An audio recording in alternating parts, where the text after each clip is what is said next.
Ya habíamos hablado de los 5 pasos de la medicina basada en la evidencia. Y entonces, hace un momento, ante una pregunta de, creo que fue Marco Antonio, ¿verdad? Sí, doctor. Les mostré cómo se hace la pregunta clínica a partir del problema del paciente.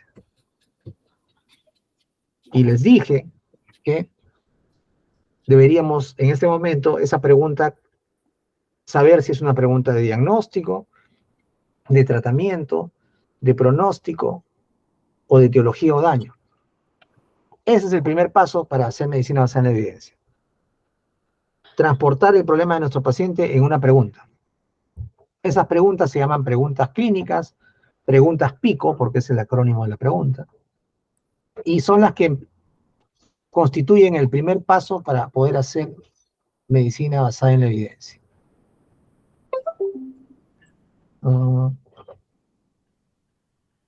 ¿Esto les he pasado? Confírmeme, por favor. Fernando, Adrián. No creo que no, doctor. Ya, ok. Espérense un ratito. Lo que pasa es que no sé por qué no está aquí la...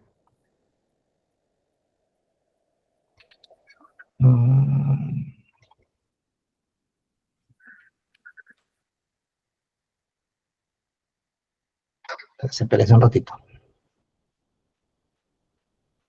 ¿Cómo?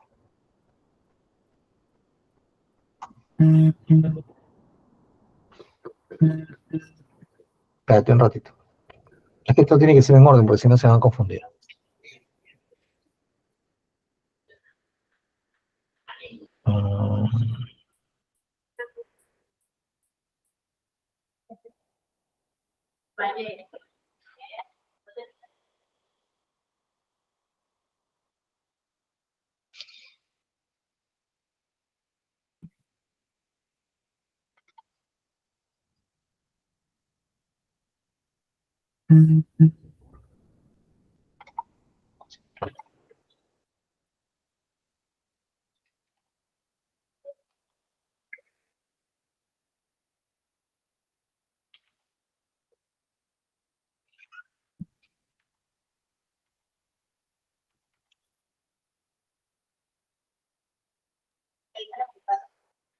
Ya, vamos a empezar por esto, ¿eh?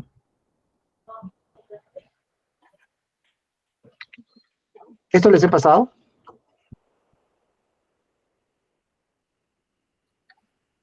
Ya, entonces vamos a empezar por esto.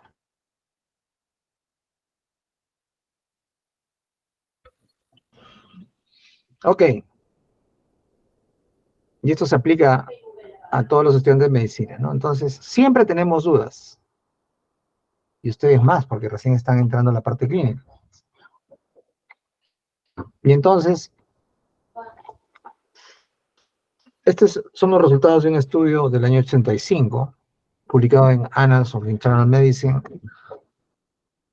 en el que le preguntaban a los alumnos internos y médicos jóvenes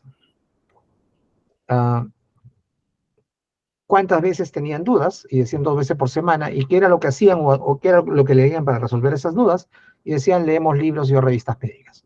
En realidad, cuando uno hace la estadística, digamos, más completa, hay más cantidad de veces en las cuales tienen dudas, que era más o menos 60 veces por semana, y solamente eran absueltas en el 30% de los casos cuando leían libros y o revistas. Entonces, esto ha sido el año 85. Esto también ya les he hablado, si nos enfrentamos a un libro impreso, como el Harrison del 2021, es probable que cuando revisemos las fuentes de información de este libro, que es tan bonito, está tan bien impreso y nos cuesta tanta plata, que el Harrison está como 1.500 soles, más o menos. ¿Sí? Y a ver, les pregunto y me dicen que no. Ya, bueno, pero no las ha visto Marco Antonio, así que rápido lo voy a pasar. Entonces, cuando nos enfrentamos a un libro, nos damos cuenta que ese libro que salió en el 2021, lo leemos en el 2023, pero sus referencias están del año 2018. O sea, estamos como 5 años atrasados. Entonces, ¿de dónde vamos a encontrar información? De Internet. Ok. Pero de Internet, ¿cuál es la fuente que realmente es más importante, más relevante y es una fuente científica confiable para nosotros. Les dije que en los años 70 este grupo de personas, que no son los tres chiflados, sino son los padres de la medicina basada en la evidencia, David Sackler, Brian Hayes y Peter Tagwell en el Canadá, en la Universidad de McMaster, empezaron a formar, primero empezaron a publicar bastantes cosas en la literatura biomédica para sentar las bases metodológicas de la corriente de la medicina basada en la evidencia. Fíjense, el año 79, David Sackett, sesgo en la investigación analítica. Entonces, después, en el Canadian Medical Association Journal, CMAJ, empezaron a publicar los artículos que son la base metodológica de la medicina basada en la evidencia. Durante los años 80 en esta revista y durante los años 90 en JAMA, que ya es una revista americana, no, esta es una revista canadiense. Y entonces, miren, este es el primer artículo publicado en el año 81, cómo leer literatura médica, por qué leerla y cómo leerla críticamente, porque hasta entonces la gente sí leía literatura médica, ¿no? Pero lo que existía es que había demasiado tiempo, o pasaba mucho tiempo, desde que salían publicados estudios que demostraban beneficios para los pacientes hasta que se aplicaban, que los médicos lo aplicaban en la clínica. Y entonces, incluso dentro de su labor dentro del hospital, utilizaban lo que llamaban ellos un carrito de la evidencia, ¿no? Tenían varias fuentes bibliográficas que consultaban en el momento mismo que pasaban visita para poder tener la respuesta y no hacer lo que hacen los médicos aquí, ¿no? Al que viene después en el otro turno que vea, ¿no? Y entonces con eso demostraron, hasta la publicación, que disminuían bastante el tiempo de toma de decisiones y mejoraban el tiempo hospitalario y el pronóstico y el manejo de sus pacientes. En el año 90, Gordon Guyatt, que es discípulo de Sackett, acuñó el término como lo conocemos ahora, medicina basada en evidencia. Los artículos que se publicaron en los 80 en el Canadian Medical Association Journal se publicaron en los 90 en JAMA y luego se compilaron para hacer este libro que se llama La Guía de Usuarios para la Literatura Médica, que compila toda la metodología para poder leer todos los diseños de investigación, desde un ensayo clínico, un estudio de cortes, un estudio de pronóstico, un estudio de costo-efectividad, todo lo que ustedes puedan imaginarse. Todo está allí, cómo debemos leer críticamente. ¿Y esto es para qué? Para que no esperemos que venga un experto recién a leerlo y después de 4 o 5 años aparezca un libro. Porque como nosotros leemos libros primero, ¿no? Y entonces, si no queremos esperar que pase todo ese tiempo para que recién lo publiquen en un libro, debemos aprender a leer, extraer la información y poder utilizarla de manera eficaz en nuestros pacientes.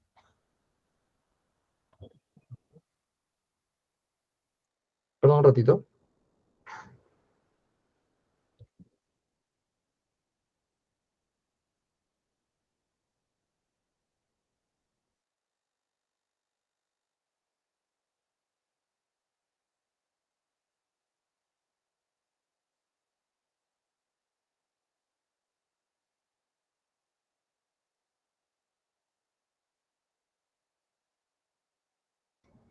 Ya, ok, regresé con ustedes.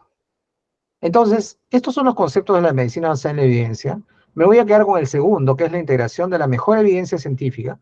Y cuando hablo de la mejor evidencia científica, estoy hablando de lo más reciente, ¿verdad? No estoy hablando de hace 5 años, de hace 10 años, sino con lo último referido a la enfermedad. Integrar esa evidencia actual, la mejor evidencia científica, no solamente actual, sino que además sea de buena calidad, y luego vamos a ver eso, con la pericia clínica, que tiene que ver con el médico, con la capacidad de poder tomar la información que es relevante para el paciente y finalmente con los valores del paciente. Entonces es un triángulo, ¿no? O sea, la evidencia científica, la pericia clínica del médico y los valores del paciente. Y acá están, otra vez, los 5 pasos. El primer paso es formular la pregunta precisa a partir del problema del paciente. Ya en vivo hemos hecho un ejemplo con la pregunta que hizo Marco Antonio. Esas preguntas se llaman pregunta pico, y con esa pregunta, con los términos de esa pregunta, se localizan las pruebas disponibles en la literatura. Se hace la búsqueda, ¿ok? Y la búsqueda no es que yo voy a buscarme en mi libro, pues, ¿no? Sino busco en fuentes importantes. Ahora les voy a decir en qué momentos acudimos a los libros. El tercer punto es evaluar críticamente la evidencia. Significa que yo debo aplicar una herramienta de evaluación de la calidad de lo que yo estoy leyendo. Finalmente, cuando yo le aplico la herramienta de evaluación de la calidad y determino que lo que estoy leyendo es de buena calidad, recién puedo aplicar las conclusiones a la práctica con los pacientes y después evaluar efectividad y eficacia.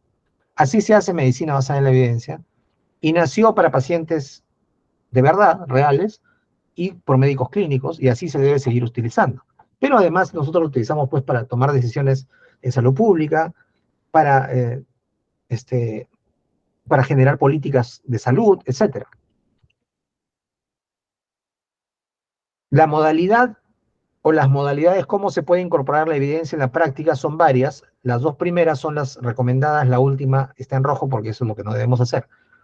La modalidad de hacer medicina basada en la evidencia es llegar por lo menos del paso 1 al 4. O sea, conocer todo el proceso, saber hacer la pregunta pico, saber hacer la búsqueda, saber evaluar críticamente la evidencia y saber aplicar eso en la práctica clínica. La modalidad de utilizar evidencia omite el paso 3, o sea, omite el paso de evaluación crítica de la evidencia. ¿Cómo lo hace? Utilizando evidencia que ya fue previamente evaluada por un tercero.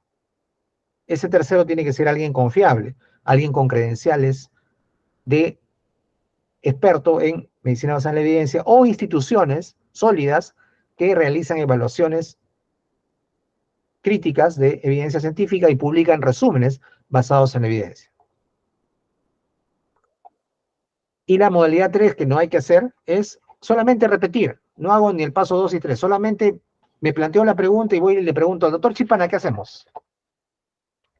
O sea, preguntarle al supuesto experto. Y lo que yo les diga, eso es lo que ustedes hacen. Eso es lo que no deben hacer. Porque, ya les dije antes, no es ni mi experiencia, ni es porque yo soy más viejo, porque soy su profesor, que ustedes me tienen que hacer caso. No es así. Yo solamente soy un repetidor, soy un parlante. Yo repito lo que está escrito y no es de mi invención. Cuando yo ponga algo que yo he descubierto, algo que he investigado, lo pondré ahí, ¿no? Esto es mío, pondré mi referencia. Pero no es eso. Yo solamente soy un repetidor de lo que ya está investigado, de lo que está escrito, de lo que está publicado por otras personas. Y ahí por eso les coloco las referencias. Entonces ustedes no me van a hacer caso porque yo soy su profesor y porque yo digo que se debe hacer lo que yo digo. Sino deben contrastar lo que yo les digo con la evidencia científica. Es la manera como tienen que formarse a partir de ahora, ¿no? El doctor Chipana dice que hacemos eso. No. Dice, pero yo tengo que verificar que lo que él dice esté de acuerdo a la literatura científica, ¿no? Por eso, cuando no sé algo, le digo, voy a averiguar. Pues no sé, pues no le voy a inventar, ¿no? Por eso cuando ustedes vienen y me cuentan de que en sus clases teóricas le dicen una cosa, le digo, pregúntenle cuál es la referencia, cuando es algo que me parece medio raro, ¿no? Incluso, con esa autoridad, yo puedo cuestionar una clasificación como lo he hecho con la clasificación del agente de la cianosis, ¿no? Y si ustedes revisan otras fuentes donde les hablen de cianosis, se van a dar cuenta que todos solamente se separan en cianosis central y periférica. Pues lo que he intentado hacer como una cuestión innovativa en realidad no tiene mucho sentido y más bien se presta a la confusión. Entonces, no se hace caso, no se repite lo que dice una persona solamente porque ostenta una situación de poder sobre nosotros o porque es nuestro amigo o porque pensamos que es un experto. Lo que dice, lo que digo yo en este caso, solamente es un referente que ustedes deben contrastar con la literatura biomédica. ¿Ok? Hacer o repetir lo que dice un supuesto experto nos ha llevado a los problemas en el manejo de la pandemia en el país. Y entonces, en Inglaterra en el 2002 preguntaron y la mayoría utiliza evidencia previamente evaluada por terceros que son competentes, ¿no? Resúmenes de terceros, 72%, guías de práctica clínica basadas en evidencia, 84%. Un menor número de médicos en Inglaterra hace todos los pasos porque necesita las competencias para ello. O sea, imagínense, si son el 20 al 35% en Inglaterra, que es un sistema de salud bastante equilibrado, formado, es el modelo de sistema de salud para muchos de nosotros. ¿Cuánto será aquí en el país? ¿No? O sea, seguro que no llega ni el 10%. Y entonces, cuando nosotros tenemos una pregunta por algún problema que tenemos dentro de nuestra formación o con nuestros pacientes, tenemos dos tipos de preguntas, ¿ok? Voy a ir poniendo anotaciones ahí al costado en el chat para que esto sea más, más claro. Tenemos primero las preguntas que se conocen de fondo. Ahí aparece como background. Y estas son preguntas sobre conocimiento general, sobre una condición, sobre una prueba, sobre un tratamiento. Ejemplo, ¿Cómo causan la insuficiencia cardíaca derrame pleural? Justo eso lo hemos explicado el otro día, ¿no? ¿Qué causa la gripe porcina? Entonces, estas preguntas de fondo, background, usualmente están referidas a aspectos básicos, aspectos esenciales de una enfermedad, que no cambian mucho, que son más o menos constantes. Me refiero voy a ponerlo ahí, al concepto de la enfermedad, al agente etiológico, a veces, cuando ya es una enfermedad que se conoce, a la fisiopatología, a la patogenia, ¿verdad? Estas usualmente, o estos aspectos de una enfermedad, son los que regularmente generan estas preguntas de fondo, preguntas básicas respecto a una enfermedad. En cambio, las que se llaman preguntas foreground o de primer plano,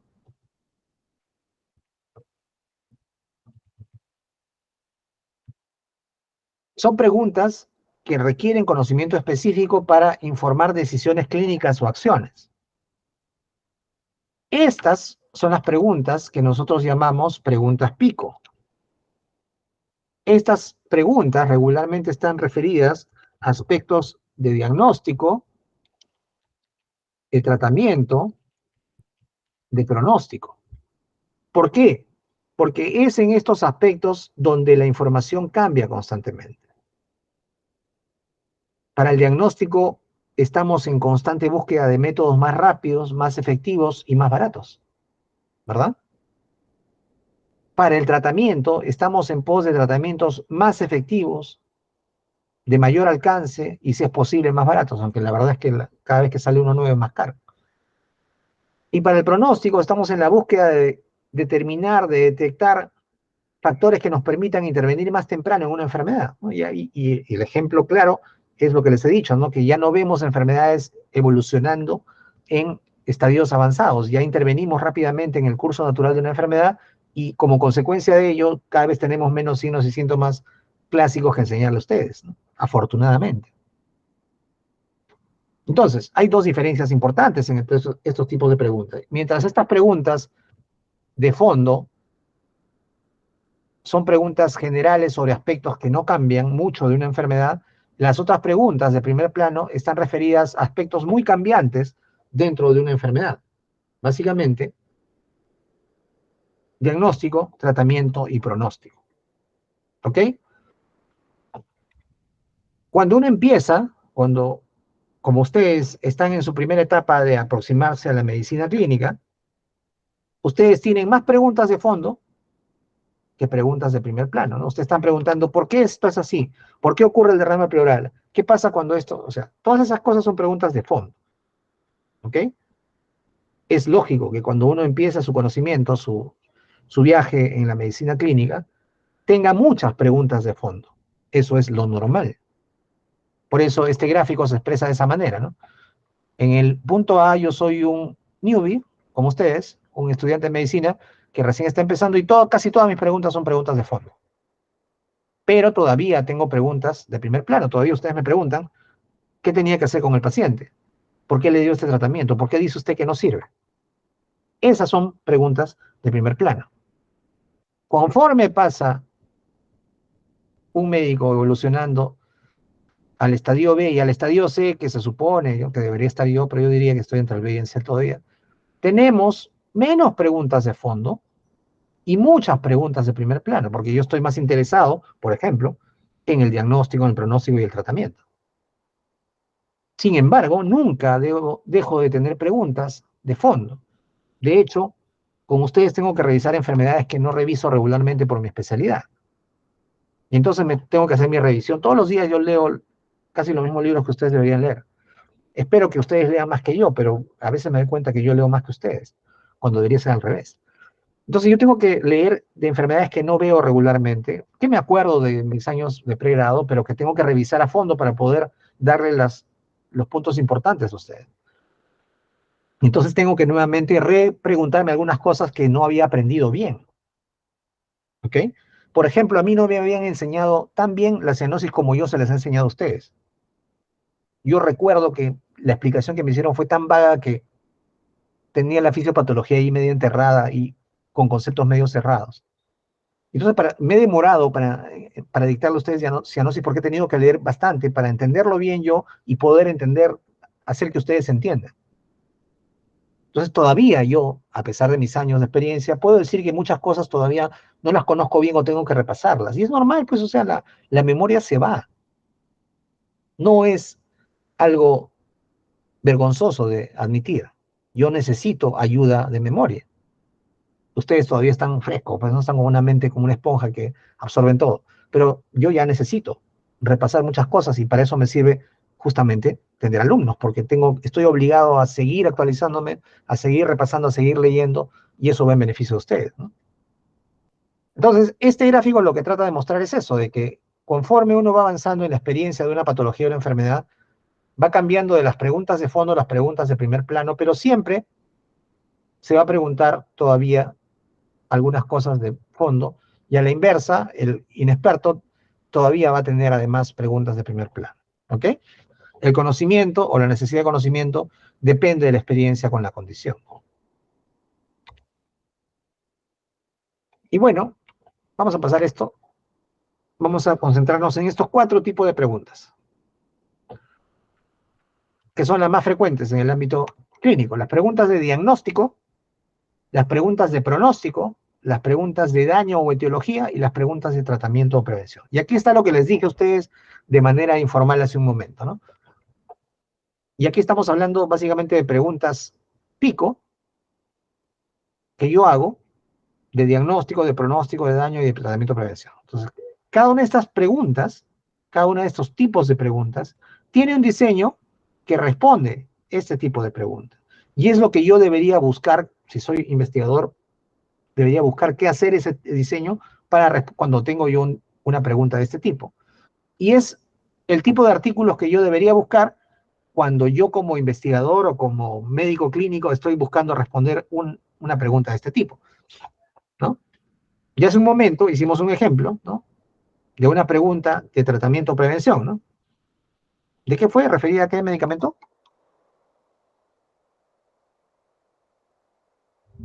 Ya, ok, ya, a molnupiravir, vamos a decir, ya, ok. Entonces, mi pregunta era, ¿no? En pacientes que están en riesgo de infectarse por SARS-CoV-2, ¿el molnupiravir va a disminuir la tasa de infección o va a proteger al paciente con la infección? Esa sería una pregunta de prevención, ¿no? Y entonces aquí, en este ejemplo, si yo hago una pregunta de prevención o tratamiento, esa pregunta es respondida por un diseño que se llama ensayo clínico controlado. Si yo hago una pregunta de pronóstico, el diseño que responde a la pregunta de pronóstico es el estudio de cohortes. Si yo hago una pregunta de diagnóstico, para saber si un método diagnóstico es mejor que el método regular, yo tengo que hacer una pregunta, perdón, yo tengo que hacer un estudio de pruebas diagnósticas cuyo diseño es un estudio analítico de corte transversal. ¿Ok? Y si yo hago una pregunta de daño o etiología, como es la que se hicieron al principio los investigadores cuando apareció la neumonía atípica, ¿no? O sea, los chinos no sabían cuál era el agente causal de la neumonía típica de Wuhan. No sabían. Entonces, ¿qué es lo primero que hicieron? Casos y controles. Después hicieron estudios de corte y ahí dieron con el agente causal. Cuando uno no sabe cuál es el agente, primero hace casos y controles, o sea, diseño de casos y controles. Si aún no está clara la relación entre el agente causal y la aparición de la enfermedad, tiene que hacer estudios de cohortes. Usualmente aquí ya se establece la relación causal entre el agente y la enfermedad. Si aún así no está claro, se hace ensayos clínicos aleatorizados. Es el único caso en el que yo puedo ir utilizando varios diseños para responder una pregunta de daño o etiología. Pero regularmente se contesta con las cohortes. Ejemplo, COVID, ahora último en la pandemia, ¿no? ¿Ok? Entonces, para cada tipo de pregunta hay un tipo de diseño de investigación que responde a la pregunta. ¿Se acuerdan de estos diseños o no?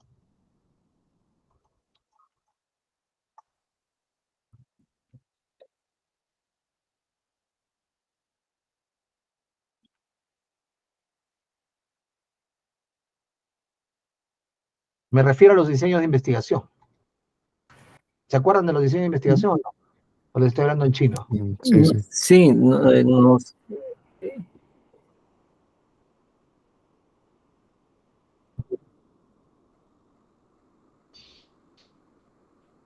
Ya, pero aparte del ensayo clínico controlado, ¿conocen cómo se hacen los otros diseños?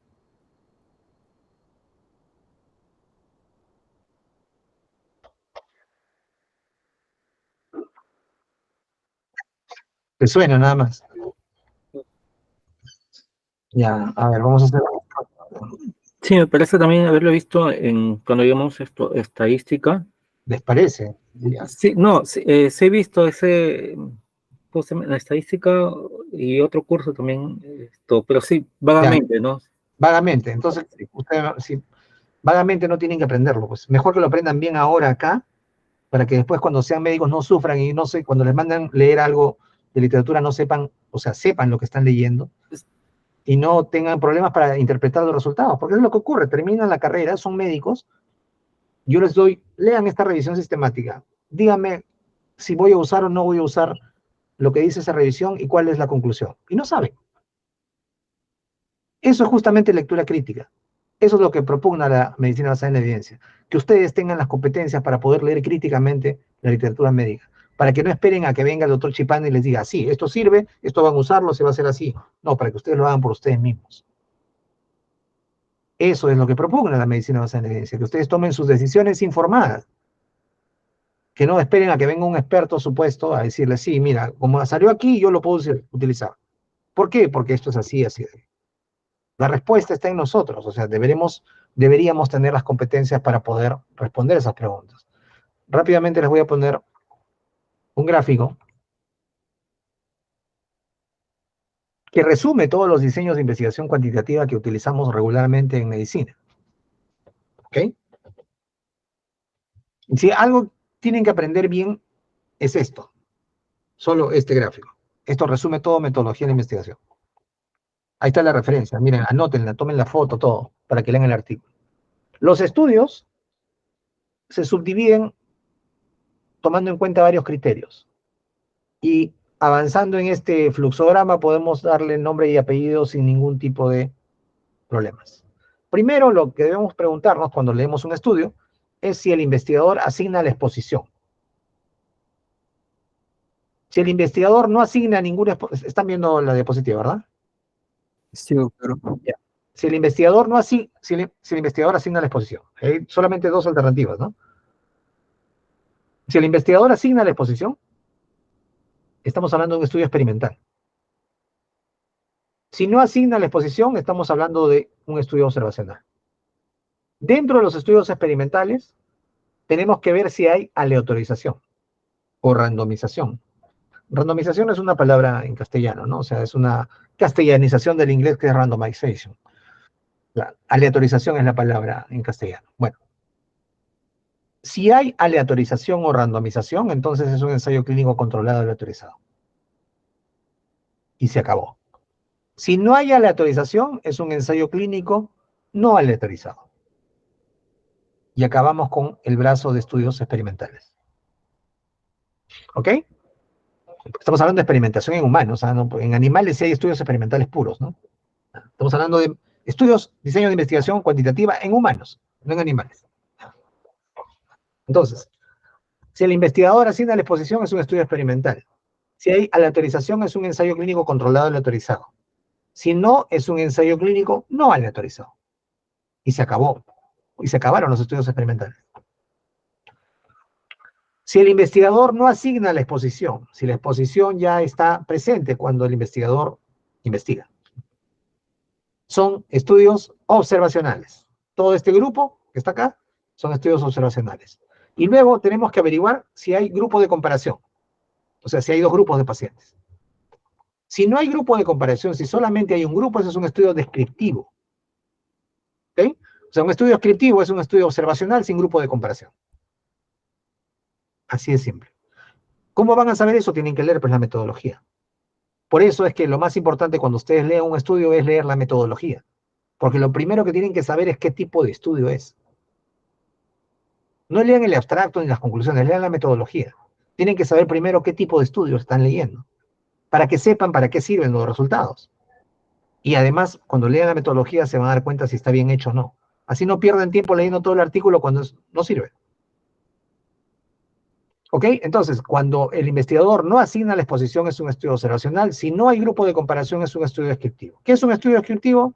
Es un estudio observacional sin grupo de comparación. Todos aquellos estudios observacionales que tienen grupo de comparación se llaman estudios analíticos. ¿Ok? Entonces estamos aquí, en este brazo. Entonces, dependiendo de la dirección en la cual se estudie el resultado o el daño a la salud y la exposición o no, está la diferenciación del nombre y apellido de los estudios. Por ejemplo, si yo parto en el presente de la exposición a un agente causal, que es una exposición no asignada por el administrador, es una exposición natural. Si yo parto de la exposición en el presente hacia el futuro, buscando la aparición de un desenlace o daño a la salud, de manera prospectiva, eso se llama estudio de cohorte. Si yo, por el contrario, parto en el presente de la aparición ya, ¿no? de un daño a la salud establecido y busco hacia atrás de manera retrospectiva la exposición ante un posible agente causal, eso se llama estudio de casos y controles. Entonces, un estudio de cohorte es un estudio observacional analítico prospectivo. Un estudio de casos y controles es un estudio observacional analítico retrospectivo. Un estudio de corte transversal es cuando yo estudio en el mismo momento, en el mismo tiempo, en el mismo periodo de tiempo. No es el mismo segundo, ¿no? Es un periodo de tiempo. La exposición y el desenlace o el daño a la salud. Eso se llama un estudio de corte transversal. ¿Ok? Entonces, un estudio de corte transversal es un estudio observacional, analítico, donde se estudia la exposición y el desenlace en un mismo periodo de tiempo. Este cuadro resume todo su curso de metodología de la investigación. ¿Correcto o no correcto?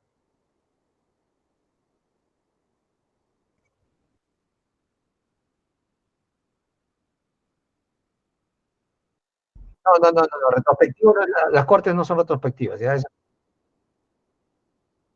Ya, ¿qué cosa? Ordénate bien, es bien tu pregunta.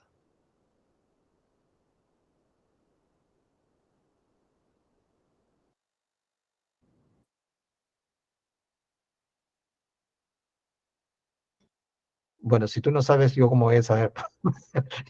Tienes que ordenarte para poder hacerme la pregunta bien.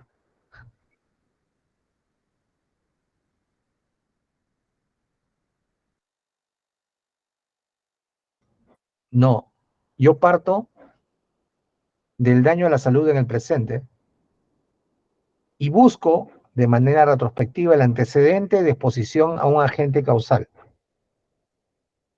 Por eso es retrospectivo. En el presente yo lo que tengo son historias clínicas de, por ejemplo, pacientes con cáncer de pulmón. ¿Ok? Entonces, ¿yo qué voy a hacer? Yo tengo la hipótesis de que esos pacientes de cáncer de pulmón han llegado a tener cáncer porque han fumado. ¿Ok? Entonces, yo busco retrospectivamente el antecedente de tabaquismo. Entonces, esa búsqueda se hace de varias maneras, ¿no? Ya no voy a entrar en detalles porque si no tendría que ponerme a explicar cada diseño. Pero, por ejemplo, en este estudio de casos y controles, yo busco las historias clínicas para ver exposición al tabaco en los años anteriores, o voy y le pregunto al paciente, ¿no? ¿Usted fumaba? ¿Hace cuántos años fumaba? ¿Cuánto fumaba cada año?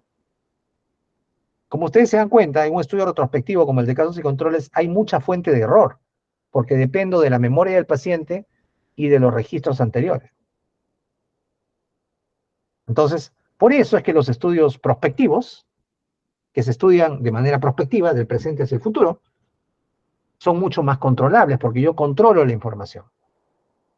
Aquí no, aquí ya las cosas pasaron y yo tengo que tratar de reconstruir las cosas con la información, con las piezas de información que me da el paciente o que puede encontrar en los registros. ¿Ahora entendiste cómo es retrospectivo?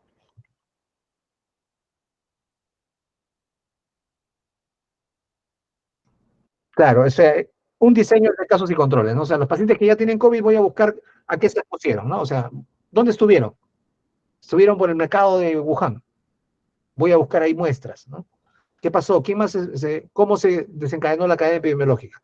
En el caso del estudio de cohortes para COVID, lo que tendría que hacer, si es que en ese momento todavía no está claro, es ver todos los que se expusieron ante los posibles agentes patógenos, los que estuvieron en el mercado, y ver cuántos de ellos en el futuro desarrollaron la enfermedad. O sea, ¿cómo? No, son dos diseños distintos.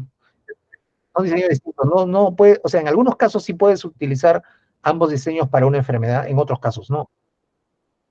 Un estudio de cohortes, que es el otro, el estudio prospectivo, regularmente se utiliza en enfermedades de alta prevalencia. Claro, en el momento que apareció el COVID era muy prevalente, ¿no? Y entonces tiene que ser en enfermedades de alta prevalencia para tener muchos casos y para tener un tiempo de seguimiento que pueda ser manejado desde el punto de vista de recursos y básicamente económicos. Porque si por ejemplo yo tengo una enfermedad que se desencadena rápido, tiene un periodo de incubación y un periodo de desarrollo más o menos rápido, yo puedo estudiarla por un tiempo y de repente seguir a los pacientes por unos meses o hasta un par de años, ¿no? Es factible. Pero si yo tengo una enfermedad que el paciente se infecta y tiene un periodo de latencia largo, ¿no? Se infecta, digamos, no desarrolla la enfermedad hasta después de 3 años y recién después puede desarrollar o no la enfermedad. Entonces, en esa enfermedad con periodo de latencia largo, va a ser muy caro hacer un estudio de cohortes. Voy a demorar mucho tiempo en tener resultados, voy a invertir demasiados recursos. Por eso les digo que no es que sean dos caras de la misma moneda. Lo que pasa es que para esta enfermedad podemos aplicar uno, uno de los dos diseños o los dos porque se presta desde el punto de vista metodológico. Pero hay enfermedades en las cuales, porque son escasas, porque son raras o porque tienen un periodo de latencia muy largo, no puedo hacer estudios prospectivos. Por ejemplo, ¿ustedes se imaginan hacer un estudio de cohortes en pacientes con enfermedad por arañazo de gato? ¿Cuánto tiempo les va a tomar recolectar siquiera 100 casos? ¿Ah? Entonces, en esas enfermedades raras no se puede hacer estudios prospectivos, ¿no? Solamente empieza a buscar cuántos se registraron y cuántos tuvieron en los últimos 20 años. Eso es un estudio de cohortes. Perdón, es un estudio de casos psicológicos. ¿Ok? Claro. ¿Alguna pregunta más sobre el gráfico de los diseños de investigación? ¿Está claro para ustedes? Ahí tienen la referencia para que lean el artículo completo. Es lo único que necesitan para saber bien diseños de estudios. ¿Ok?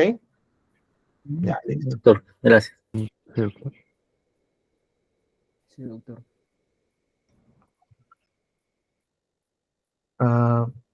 Muy bien. Creo que ahí lo vamos a dejar. Necesito todavía seguir dictándoles más sobre medicina basada en la evidencia, pero a ver, déjenme un minuto para ver si tengo las diapositivas en la mano.